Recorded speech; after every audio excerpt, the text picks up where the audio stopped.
પ્રયાગરાજમાં આસ્થાનો મહાકુંભ જામ્યો।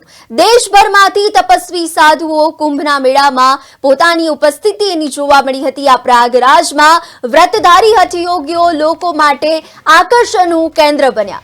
છેલ્લા 12 વર્ષથી સતત ઊભા રહીને હઠયોગ કરી રહ્યા છે।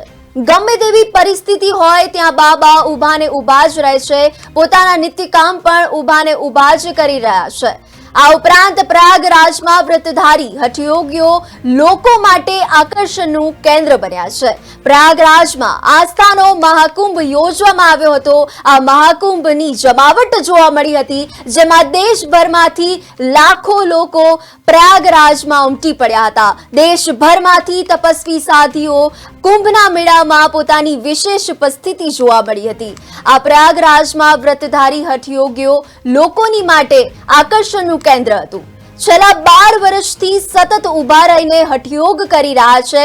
ગમે તેવી સ્થિતિ પણ હોય પરંતુ બાબા ઊભા ને ઊભા પોતાના નિત્ય કાર્ય પૂર્ણ કરે છે।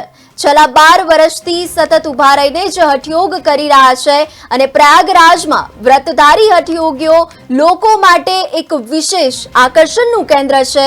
આસ્થાનો મહિમા જોવા મળ્યો છે, જેમાં મહાકુંભનું જમાવટ જોવા મળી હતી પ્રયાગરાજમાં, જેમાં દેશભરમાંથી લાખો લોકોએ આનો નિહાળ્યો હતો।